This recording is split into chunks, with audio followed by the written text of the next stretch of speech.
जय हिंद दोस्तों, आप सभी का स्वागत है आपके अपने यूट्यूब चैनल जैकपुर पे। तो दोस्तों, क्लास 11th पॉलिटिकल साइंस का जो है चैप्टर 5 हम कर रहे थे। पिछले वीडियो में इससे जो है हमने 20 क्वेश्चन किया था और आज जो है बाकी के क्वेश्चन करेंगे। तो दोस्तों, जितना भी मैं क्वेश्चन कराती हूँ वो आपके एग्जाम के पॉइंट ऑफ व्यू से जो है वो सारे मोस्ट इंपॉर्टेंट क्वेश्चन होते हैं, सेलेक्टेड क्वेश्चन होते हैं और यहाँ से जो है आपके एग्जाम में प्रश्न देखने के लिए जो है वो मिलेगा। तो बाकी के क्वेश्चन आज हम करेंगे, तो वीडियो को शुरू से अंत तक देखिएगा क्योंकि सारे इंपॉर्टेंट क्वेश्चन हैं। तो हमने जो है 20 तक किया था, तो आज 21 से हम कर लेते हैं। ओके, और आज थोड़ा क्वेश्चन ज़्यादा है, यानी कि हम 56 तक क्वेश्चन करेंगे। पहला क्वेश्चन है कि लोकसभा के सदस्य चुने जाने के लिए न्यूनतम आयु कितनी होनी चाहिए? 25 वर्ष, 30 वर्ष, 35 वर्ष या 40 वर्ष? तो लोकसभा के सदस्य चुने जाने की जो न्यूनतम आयु होनी चाहिए वो 35 वर्ष, राज्यसभा के लिए 30 वर्ष और राष्ट्रपति के लिए 35 वर्ष। तो इसका आंसर हो जाएगा ऑप्शन ए 25 वर्ष। अगला प्रश्न है, लोकसभा की कार्यवाही का संचालन कौन करता है? प्रधानमंत्री, राष्ट्रपति, लोकसभा अध्यक्ष, उपराष्ट्रपति? तो लोकसभा की कार्यवाही का संचालन कौन करता है? तो लोकसभा अध्यक्ष। Option C is the correct answer हो जाएगा। अगला प्रश्न है, लोकसभा का एक वर्ष में कम से कम कितनी बैठक होना अनिवार्य है? 1, 2, 3 या 4? तो कम से कम एक वर्ष में जो है वो 2 बैठकें होना अनिवार्य होता है। तो option B is the correct answer हो जाएगा। अगला प्रश्न है, लोकसभा के 2 बैठकों के बीच का अधिकतम अंतर कितना होना चाहिए? 4 माह, 5 माह, 6 माह, 7 माह? तो एक वर्ष में कम से कम 2 बैठक होना चाहिए, तो 6 माह का अंतर होना चाहिए। Option C is the correct answer हो जाएगा। अगला प्रश्न देखते हैं। अगला प्रश्न है हमारा, लोकसभा के प्रथम अध्यक्ष कौन थे? तो लोकसभा के जो प्रथम अध्यक्ष थे वो गणेश वासुदेव मावलंकर जी थे। तो option A is the correct answer हो जाएगा। अगला प्रश्न है, लोकसभा की प्रथम महिला अध्यक्ष कौन थी?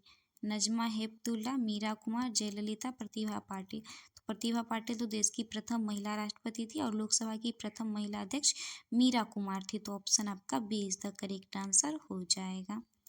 अगला प्रश्न देखते हैं,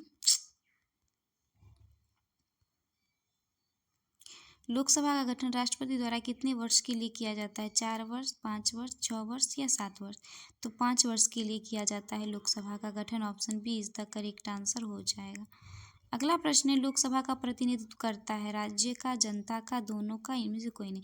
तो राज्यसभा राज्य का प्रतिनिधित्व करता है और जनता का प्रतिनिधित्व लोकसभा करता है। तो 28 का B is the correct answer हो जाएगा। अगला प्रश्न है, राज्यसभा के सदस्य बनने के लिए न्यूनतम आयु कितनी होनी चाहिए? तो मैंने आपको तभी बताया था 30 वर्ष, लोकसभा 25 वर्ष, राष्ट्रपति 35 वर्ष।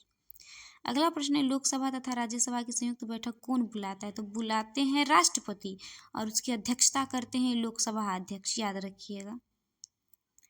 अगला प्रश्न है, लोकसभा तथा राज्यसभा की संयुक्त बैठक की अध्यक्षता कौन करता है? देखिए, जो मैंने ऊपर में बोला था, तो बुलाते हैं राष्ट्रपति लेकिन उसकी अध्यक्षता करते हैं लोकसभा अध्यक्ष। इसका D is the correct answer हो जाएगा।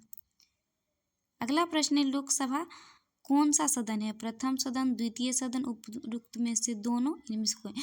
तो लोकसभा को प्रथम सदन भी कहा जाता है और द्वितीय सदन भी कहा जाता है। तो option C is the correct answer हो जाएगा। अगला प्रश्न देखते हैं, राज्यसभा कौन सा सदन है? तो राज्यसभा को जो है वो उच्च सदन कहा जाता है और प्रथम सदन कहा जाता है। तो 33 का जो आंसर हो जाएगा, एक सेकेंड,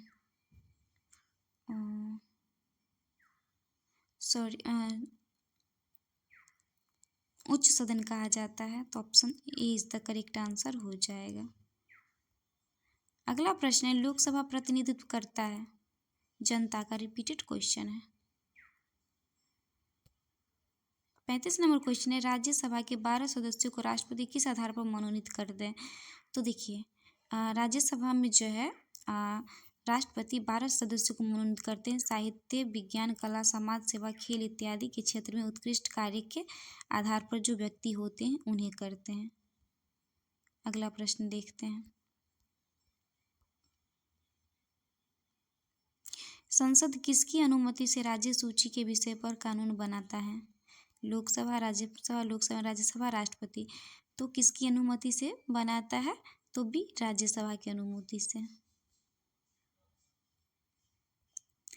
अगला प्रश्न है, उपराष्ट्रपति को हटाने का प्रस्ताव किस सदन में लाया जाता है? लोकसभा, राज्यसभा, विधानसभा, इनमें से कोई। तो उपराष्ट्रपति जो है वो राज्यसभा का पदेन सभापति होता है, तो राज्यसभा में जो है लाया जाता है। अगला प्रश्न है, धन विधेयक सबसे पहले किस सदन में प्रस्तुत किया जाता है? तो धन विधेयक जो सबसे पहले प्रस्तुत किया जाता है वो लोकसभा में किया जाता है, तो option A is the correct answer हो जाएगा। अगला प्रश्न है, केंद्रीय मंत्रिपरिषद सामूहिक रूप से किसके प्रति उत्तरदायी होता है? तो केंद्रीय मंत्री सामूहिक रूप से जो है वो लोकसभा के प्रति उत्तरदायी होते हैं, option A is the correct answer हो जाएगा।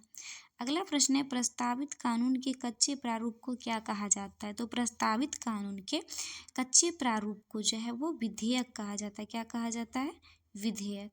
अगला प्रश्न है, राष्ट्रपति के निर्वाचक मंडल में कौन कौन शामिल होते हैं? तो राष्ट्रपति के निर्वाचक मंडल में लोकसभा, राज्यसभा, विधानसभा के तीनों निर्वाचित सदस्य, ऑप्शन डी। अगला प्रश्न देखते हैं 42 नंबर, उपराष्ट्रपति के चुनाव में कौन कौन भाग लेते हैं?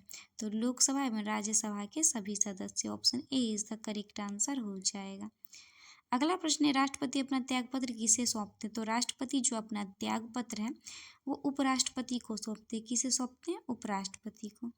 अगला प्रश्न है, उपराष्ट्रपति अपना त्यागपत्र किसे सौंपते हैं? तो राष्ट्रपति उपराष्ट्रपति को और उपराष्ट्रपति राष्ट्रपति को, ऑप्शन ए। अगला प्रश्न है, राष्ट्रपति बनने के लिए न्यूनतम आयु कितनी होनी चाहिए? तो मैंने कई बार बताया आपको 35 वर्ष।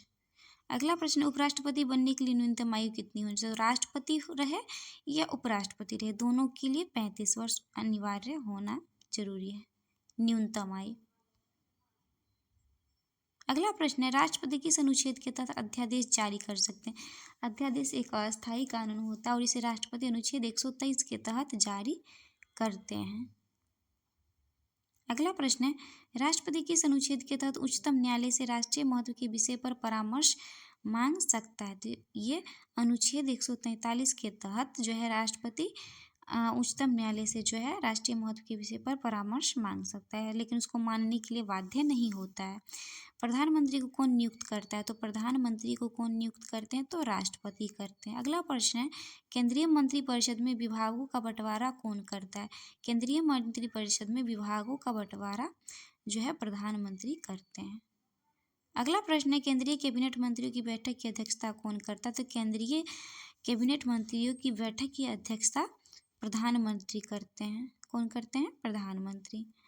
अगला प्रश्न है, लोकसभा एवं राज्यसभा के संयुक्त अधिवेशन की शुरुआत किसके अभिभाषण के साथ शुरू होता है? तो लोकसभा एवं राज्यसभा के संयुक्त अधिवेशन की शुरुआत जो है वो राष्ट्रपति के अभिभाषण के साथ शुरू होता है। अगला प्रश्न है, राज्यसभा के सदस्यों का चुनाव किस विधि से होता है? तो राज्यसभा के सदस्यों का जो चुनाव है वो अप्रत्यक्ष विधि से होता है, हम लोग उसमें वोटिंग नहीं करते हैं।